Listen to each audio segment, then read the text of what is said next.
Welcome to I news. నేను ఆశ. భారత ఉపఖండంలో వ్యూహాత్మక సమీకరణాలు వేగంగా మారిపోతున్నాయి.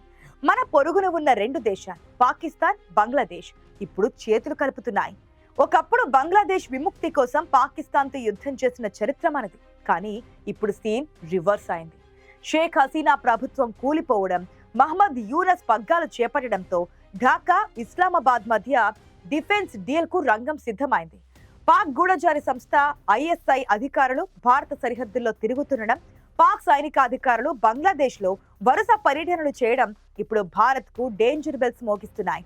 అసలు ఈ రెండు దేశాల మధ్య కుదురుతున్న రహస్య ఒప్పందం ఏంటి? భారత్ ను ఇరుకున పెట్టేందుకు పాక్ వేస్తున్న మాస్టర్ ప్లాన్ ఏంటి? భవిష్యత్తులో భారత్ టూ ఫ్రంట్ వార్ చేయాల్సి వస్తుందే? ఈ సంచలన నిజాలపై బిగ్ రిపోర్ట్ ఇప్పుడు చూద్దాం. దక్షిణాసియా రాజకీయాల్లో ఒక పెను తుఫాన్ ముంచుకొస్తోంది. 1971లో ఏ పాకిస్తాన్ అయితే బంగ్లాదేశ్ ప్రజలపై అకృత్యాలకు పాల్పడిందో ఇప్పుడు అదే దేశంలో బంగ్లాలోని ఒక వర్గం అంటకాగుతోంది. బంగ్లాదేశ్ తాత్కాలిక అధినేత మహమ్మద్ యూనస్ బాధ్యతలు చేపట్టాక పాకిస్తాన్ తో సంబంధాలు అనూహ్యంగా బలపడుతున్నాయి.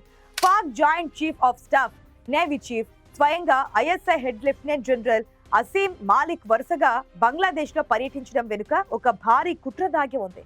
ముఖ్యంగా సౌదీ అరేబియాతో పాకిస్తాన్ చేసుకున్న మ్యూచువల్ డిఫెన్స్ ప్యాక్ట్ తరహాలోనే బంగ్లాదేశ్ తో కూడా రక్షణ ఒప్పందం చేసుకోవాలని పాక్ పావులు కదుపుతోంది. అంటే శత్రు దేశం ఒక్క దేశంపై దాడి చేస్తే అది రెండు దేశాలపై జరిగిన దాడిగానే భావించి కలిసికట్టుగా పోరాడతారన్నమాట.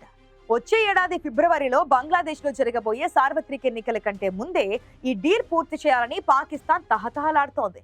ఈ ఒప్పందం గనుక కుదిరితే రెండు దేశాల మధ్య నిఘా, సమాచార మార్పిడి, ఉమ్మడి సైనిక విన్యాసాలు, భారీ ఆయుధ ఒప్పందాలకు మార్గం సుగమమవుతోంది. భారత్ కి ఇది అతిపెద్ద తలనొప్పిగా మారబోతోంది.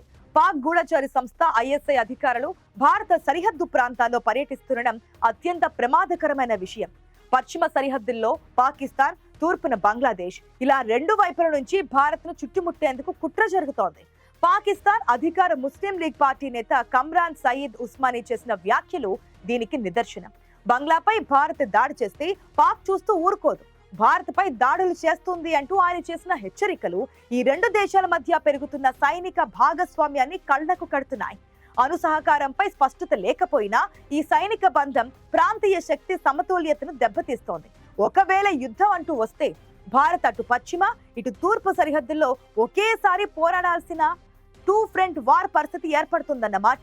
ఇక డ్రాగన్ చైనా అండతో జరుగుతున్న ఈ పరిణామాలు భారత భద్రతా వ్యవస్థకు ఒక అగ్ని పరీక్షే.